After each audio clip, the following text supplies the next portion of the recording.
Here we go. I want to welcome Nikki to the podcast. She's agreed to do a coaching call with me so that all the listeners can figure out what coaching is all about. So, welcome, Nikki. Thank you. What do you want to coach on today? Well, it seems I have a cycle that's been happening since my diagnosis. And well, it's starting to get really tiring, and I need to change my mindset because how it's going now is I get my A1C twice a year. It's like I'm studying an exam. I get that result that I want, and then I lose all of it.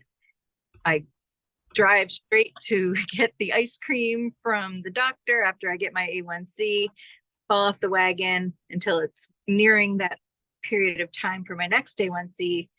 And then I have to start from a not so great place every single time. And it's just this roller coaster playing with my body and my brain. It's just not working out. And I need to get past this get it mentality when it comes to my A1C. So, I want to make sure I'm understanding correctly. So, you'll get close to getting an A1C draw that's scheduled. Say you're scheduled for September 25th or whatever to get your labs drawn. And in the weeks leading up to that, that's when you start making changes? I use 3 months. 3 months before I get that blood work done, I'll start gearing back up. I'll start wearing my Dexcom again. I'll really do well because I don't take meds. So jump right back on and get all serious for 3 months until it's time for the A1C. And I do pre-tests from home because I act now test kits. I test make sure it's right where I want it to be, get my test, and then eat the ice cream. I see. So it's 3 months of eating junk cycled with 3 months of not eating junk. So curiously, like, why do you think that it is that you do that? What is it about the 3 months of eating fabulous that requires a change? And I don't love that terminology. I eat good and I eat bad. I don't love that terminology in my life, but I think that that's pretty common. People understand that mindset that I eat the things that are healthy for 3 months and then I go and I eat the things that are unhealthy for 3 months. What it is it about eating the things that are healthy for the 3 months that requires a change that like your brain's like, I don't want to do that anymore. I want to say maybe a feeling of feeling deprived. Oh, it's a hard thing. This time around, I have done a little bit of a change where so I don't feel deprived, and that's allowing little mini chocolate bars whenever I feel the need to have something bad for me. I'd rather have a little bit of something not great in exchange for a big bowl of ice cream or a piece of cake thing. It's almost like I've been let off of a leash and I'm just going crazy. Uh, so the opposite of let off of leash is being on a leash, right? Yes. So if you're eating healthy, you see it as being on a leash. I guess consciously, I'm excited about doing well and eating the right things and to cook. And I love to make healthy meals. I love all of that. I love to brag that I'm doing well. I'm look at look at my Dexcom, my A1C, I mean my glucose right now is this. But then on the other hand, Yeah, so what do you think, like thinking of the moment that you would have to um go to the doctor and get your labs drawn and then coming home, or the 3 months after coming home, or the 3 weeks after coming home, what feeling do you think that you would have to feel to continue to eat the way that you had been before the doctor's appointment? I almost feel like if I had a high A1C and did not goal that would keep me going. Mm. I don't know. Or going more frequently would keep me So curiously, if you had a high A1C, what would you feel? Like you, shame shame. Why shameful? because I know better. I know why. If I go and I get a high A1C, I know why it's high. Yeah. I can't, I'm not, I don't know what happened. Yeah. No, I know. So what's wrong with the A1C being high? Um, okay, so it's who I am. In college, if I didn't get an A, Oh, look out. I would be doing all the extra credit to make up for it, but I was the one that studied and studied to get that A. And so it sounds like one part of it is that you want to be successful, yes, but like you're not interested in successfully completing, maybe you are, but it's not the work maybe you're doing right now, but like you're not interested in being successful like an Ironman or climbing Mount Everest, right? Like that's a form of success, right? What is it about normalizing an A1C that you have a desire to be successful with?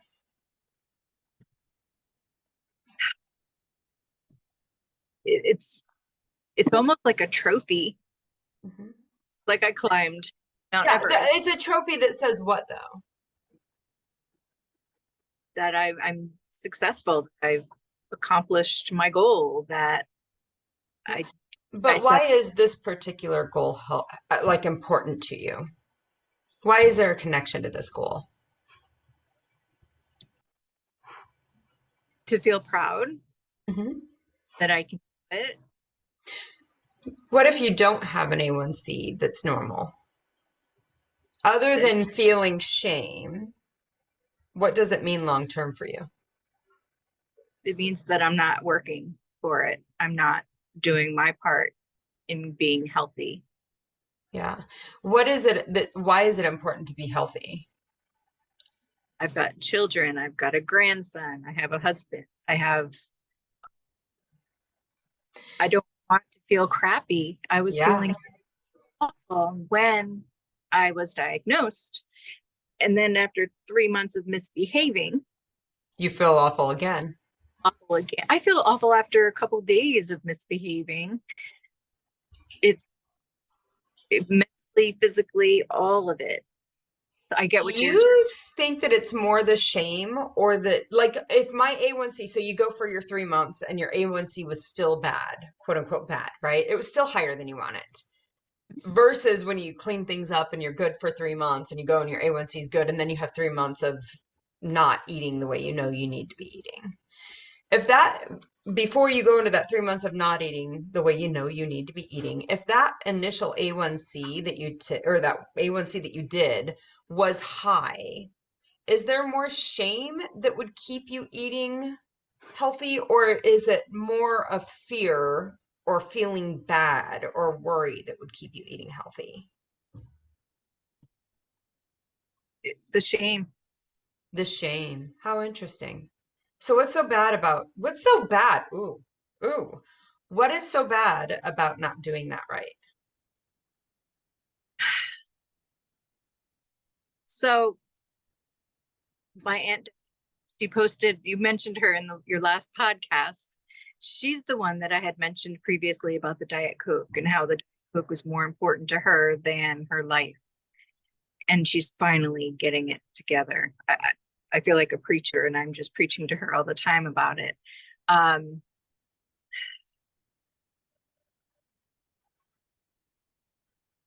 I know how I feel when I see her not doing well. My kids, my husband, all my people in my circle, they want me to do well too. And they cheer me on. They've got the pom poms. And when I don't do well, I see that same look in eyes that I feel in myself when I'm witnessing that with Abby. Yeah, you see in their eyes what you feel when you see your aunt. Yes. So that is probably why you have this cycle. Because when it comes to show your trophy, you want to make sure the trophy is there so that others can be proud of it. Versus when there's no trophy to show, you don't need to, like nobody's looking. There's nothing to So, show. Why are you not doing this for you?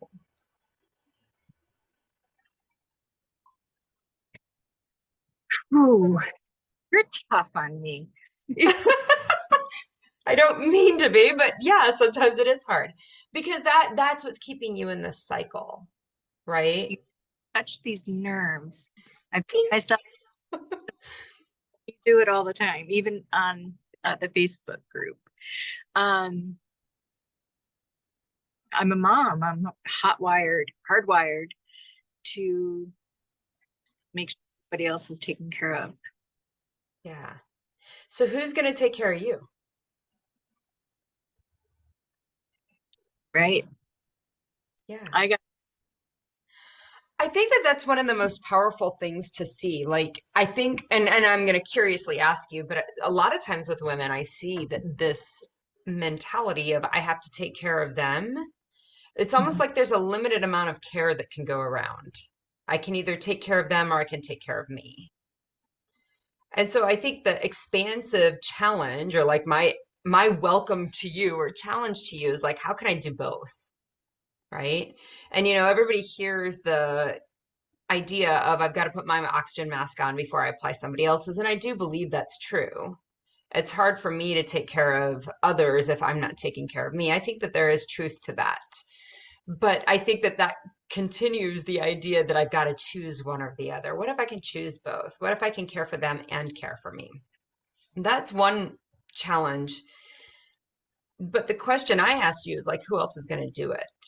And I think that this is a really important thing that maybe society doesn't do a great job of telling us, of teaching us, especially as women, that we aren't taught that actually it's my job to take care of me.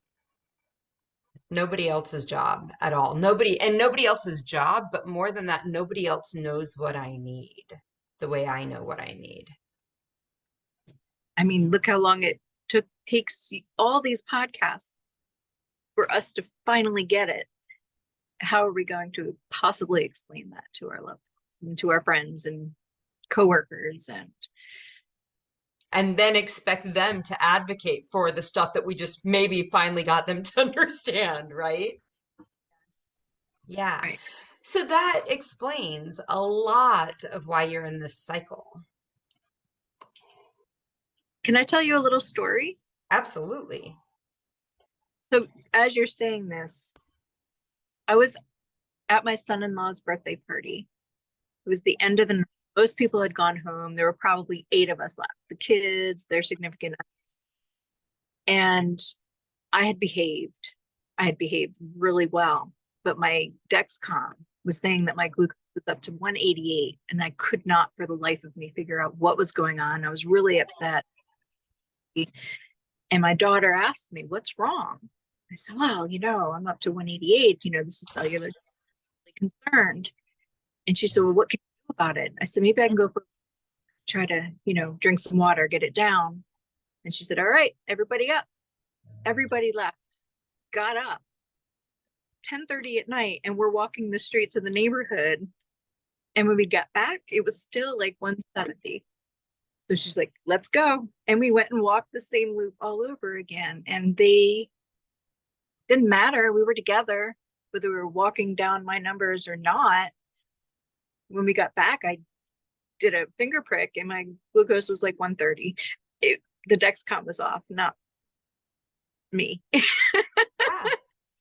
So anyway, they did take care of me in a way that I didn't expect. I thought I'd have to go for a walk by myself, you know? Yeah. And I think that like it's nice to have somebody with you, but when you wait to require you to take care of you for somebody to be with you, it always is out of your control. Mhm. If you wait for somebody else to care for you, it will always be out of your control. It's the most powerless position we can find ourselves in. To count on them to Yeah. know. Yeah. It's nice to have an accountability buddy as long as the story in our head isn't if they're not doing it, it's okay for me to not do it. And I think the story in your brain right now, and edit this if this isn't correct for you, but the story in your brain right now is if I don't have this A1C trophy to show, it's okay for me not to eat the way I know I need to. Does that does that Yeah, resonate with you at all? Like, oh, I'm not getting my A1C done for a while, so I don't need to eat that way. that's exactly what it is. Yes. Exactly. Yes. So when my husband says, let's go get ice cream, whereas now I would say, well, if we're going to do that, we're going to get the bikes and we're going to pedal to the ice cream place and back, and I'll just get a little bit. Um, Otherwise I'd be, yep, let's jump in the car. And I kind of love that this is the example that came up for you because this is why using shame and guilt does not drive long-term lifestyle changes. Yo, You you are your actions are directed at a goal that is driven by avoiding shame versus your actions being driven by a goal that is to create health in your life. huh, Can you see the difference there? you just nailed it. Yeah. Yeah. I'm I was on the wrong ball. Right. Yeah. And that is and it's good to see that like, oh, I think it's wonderful. I know that we as humans like avoid all the unpleasant emotions, but I believe that our human bodies, we are human beings because we are being, and part of being is feeling all of the feelings because they're telling us something about what's going on. There's information, just like feeling a hot stove has information that's, carried through our sensory organs to our brain, right? Like the feeling is trying to tell us something. The shame is trying to tell you that there's an external imposition of health on your body, on you, on your brain. There's something externally pushing you there. That's what shame is always going to be from. Hmm. And of course, shame, the human being wants to hide from shame, so we don't tell anybody. This is where we find ourselves eating like quietly in a corner or late at night after everybody's gone to bed or whatever.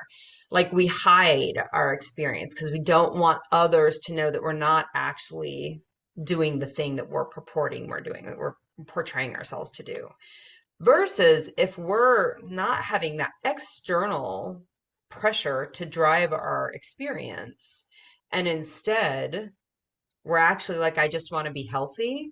It's one of those things. What do they say? What do I tell my kids? Character is the thing that you do when nobody else is watching, right? Yeah, that is a characteristic that you are doing when nobody's watching because that's who you're becoming, right? And we've talked about this in the group about who is the woman that you are going to be when you are just a healthy woman Mhm. without type 2 diabetes. What does she do on vacation? What does she do after her A1C draw? Yeah, she probably has a victory dance and hopefully she buys a new pair of shoes and maybe a nice handbag. But like it's not like a 3 month off the rails experience because we had a great A1C, right? Yeah. What do you think about that? I think it stems back to that first doctor's appointment where I had switched primary care doctors, got a really good doctor who sat me down at my first blood work and said, you're diabetic. And after watching my family and how it's affected them, it was the end of the world in my brain. I never want to feel that feeling again. Yeah. Not the doctor said it to me in any ill way. It was just the reality of what I had done to myself. And yeah, Yeah. And so maybe there is some element that needs to be unpacked about the what I have done to myself. Um, that's how. yeah. I mean, like, because, and I always, I love I think it's Maya Angelou who said, we do the best we can with what we can until we know better. We do the best we can with what we know until we know better, and then we just do better. Do better. We just do better. Had you truly known that that food was causing you to be diabetic, I knew. not I just enough not because you enough. weren't doing it, right? When you know something, you do something with it, right? Like you don't touch hot stoves anymore. You had to do that once or twice before you knew stove's hot, that's uncomfortable, no thank you, right? There are certain things that when you know, you didn't leave your infant child around a pool alone without anybody to watch them because you truly in your soul of souls knew the risk associated with it, right? Right, right. Risk and responsibility. Yes, there are so many times the way that our food is sourced in this country and the media portrays it and all of these things. It's like, yeah, I mean, like Dairy Queen's probably not healthy, but it's on every night for an ad. So how bad can it really be?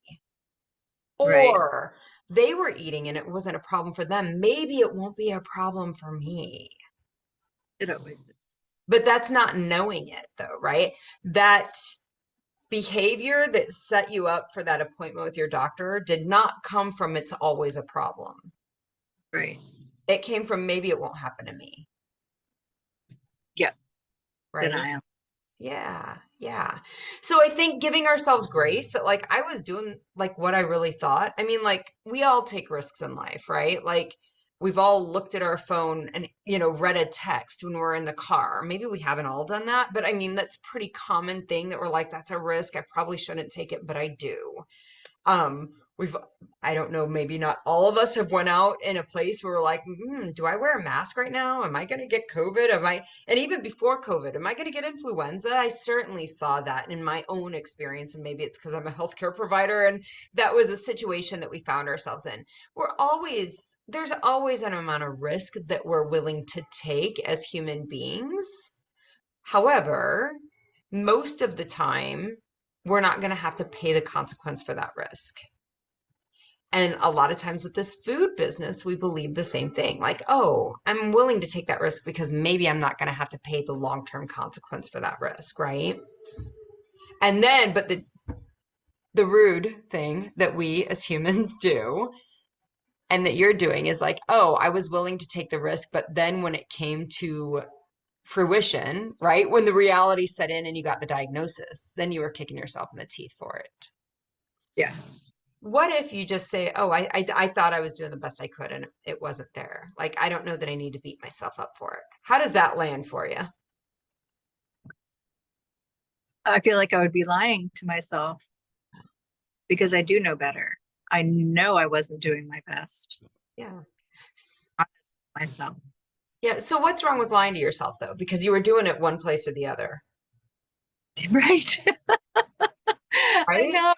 Right. And I I don't even like to think of it as lying. I like to think of it as like wishful thinking. Like I was hoping it wouldn't turn out this way, but it turns out they were right. And now I've got to stop doing that. right. You're right. Because I'm being honest, except for when I'm not. Right. Except for when the food's on the table and then I want to eat it, right? But I mean, there is that part. There is that desire part that we make up a story in our head and that's just the way the brain works. That's fine. But if your best friend brought to you this story and said, I didn't think it was going to happen. I kept eating the stuff. I knew it was probably a problem. My aunt has it. You remember her? Yeah, I remember her. You would have had this conversation with your best friend. And then she would have been like, and then I got the diagnosis. Would you have been like, yeah, because you were lying to yourself? I You would. might be like, yeah, you probably saw it was coming, but does it need to be riddled with guilt? No, it would be more like, you know what? Today's done. Tomorrow's a new day. Let's go for it. Yeah, it's time to shit or get out the pot. You got Yep. the information you need, right? And I suppose it's I can give myself maybe an ice cream cone after an A1C instead of months of ice cream cones. Yes. Dang. Yes, absolutely. And that is part of it, is that there is, do you Yeah, I think part of the issue is one that we remove that it's okay, like a little bit's okay. We remove that thought. I think that's one of the most unhelpful thoughts that we as women give ourselves about food that's not healthy. It's not that it's going to kill you today, but it's certainly not healthy or okay, you know? And that kind of limits it. It's kind of like one cigarette. One cigarette ain't going to kill me. One cigarette ain't going to do me in. But if I smoke them every day for the next 3 months and I do that in a cycle for the next 10 years, like that's going to be an issue, right? It is. So what would it look like in your life if you shifted from having the goal of having a trophy to show people and having the goal of you being healthy on your terms? What would that look like? It would certainly take away 3 months of stress when I have to get back on the wagon and behave and do well. Better most of the time. Yeah, you'd be better most of the time instead of some of the time. Yeah, yeah. What else? It would probably get easier. Like, stuck with it and gave myself some grace and allowed myself a little bit of something, something sometimes instead of for 3 whole months. Yeah. Do you find that when you're doing the 3 whole months that there is no, because even now you're like allowing yourself some grace with like mini bars, mini chocolate bars, right? I do find it's only been a couple with each period of time after that A1C, I'm not jumping in nearly as bad every time. Because I'm getting used to the lifestyle. I already have my grocery list of things I know that are safe to eat. And I find that I continue with that. I just misbehave more often. And when I misbehave, my A1C doesn't go back up to 8 where it was, it goes up to maybe 6 or 6. So I'm not eating a cake a day, Right, of course. Yeah, yeah, yeah. Yeah. but it's still something it's still something that doesn't physically feel good or mentally and Yeah. everything. So If you were living healthy on your terms, how frequently would those things be happening? where I misbehave, Yeah, or where you like have a joy eat. I have a what? I'm sorry. A joy eat where you have like just where you're eating food that's clearly not nutritionally valuable and just creating a little bit of joy in your life. How frequently do you think you can do that and have health on your terms? Usually it's when I go to Six Flags, it's when I go on vacation, it's when I go to a birthday party or a cookout or that kind of thing. It's not an everyday. So how frequently are you wanting to have the ice cream cones with your husband or the chocolate bars? Are those not in that category for you? The mini chocolate bars, I probably have 2 or 3 a week. Okay. So sometimes none at all. But if I do, not more than 2 or 3 a week. The ice cream this summer, I think we only went out for ice cream twice. Yeah. Yeah, so So I think part of it is kind of defining, and I know that this was a challenge I gave to you in the group, was like, what does it mean? Like, what is it gonna look like when you are living healthy on your terms? You're gonna want to define that because it's gonna keep you as a compass in that direction. If not, if we don't have that clarity, and it may be like, I want to have a piece of chocolate 3 times a week. Like, right. that may be part of what that looks like for you. I'm not saying anything is right or wrong. It seems shifty. Okay. And when you're having like, well, I only am going to have those joy eats when I'm at Six Flags. Well, and when I go out to eat with ice cream with my husband a couple times a summer and twice a week or 3 times a week with chocolate bars. Like, where are those falling in that joy eat category? I Got would get real clear about where it is that you believe living with a normal A1C for the rest of your life. Where are those experiences how frequently are those experiences going to be engaged? right. Okay. Hmm. Because if it's shifty, what ends up happening is we're like, oh, but maybe it's okay, or maybe it's not okay. And then when our A1C is dumpy, then we're all like living in shame, right? Yes. Well, to be fair, those little chocolate bars, I Yeah. add my daily carbs and I stay within range, but the ice cream, I always fall off Yeah. every time. And it may be fine, even, I mean, like, again, if you're, I would set it clearly as to what you expect will get you that normal A1C long term. Sometimes you can have those carbs. Sometimes it doesn't matter if you stay in the carb range. Mhm. It's the kind of carbs, it's the amount of high fructose corn syrup that's in them. That still surges your insulin level so high that you stun your cells out. That doesn't, So, and you're just going to have to test and see. Like, there's yeah. no magic answer here. But you're going to have to set your compass and Yes. go there and see what's actually, as you head in that direction, what's actually there for your health Yes. before you're going to be able to decide, is that something I can or cannot do? Right. Right. It did So, take trial and error to finally get it. And now I'm on the 80% dark chocolate mini, and yeah. yesterday 30 after one of those. Yeah, yeah. And that may be like persisting that. And you may just be living on the knife's edge constantly of falling back over into insulin resistance versus falling out of it and into normal insulin function, right?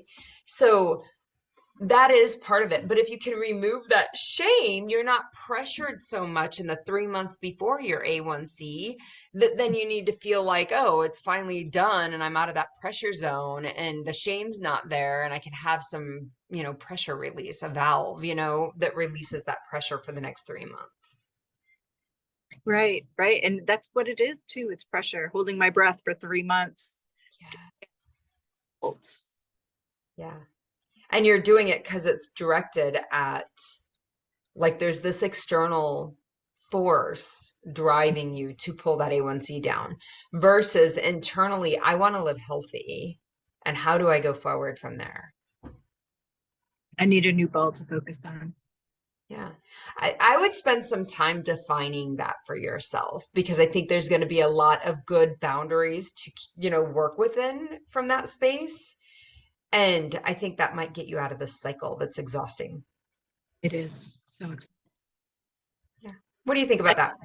I've never said this out loud, and it wasn't until you had said something on your Facebook group that triggered this whole thought, and I was able to relate to it. I think it was to somebody else, but it made me realize that I was putting myself on a yo-yo, and it's not healthy. So Yeah. Yeah. So, is that helpful for you? very helpful, very, very. I've made notes. I've been writing. Good, good, good. Well, I appreciate you coming on and doing this. You Sure. always know that you can always reach out to me anytime, and I'm happy to answer anything. Thank you. This was emotional, but fun. It can be emotional. Yes, there is crying and coaching. It can be emotional. All right. I am going to end the podcast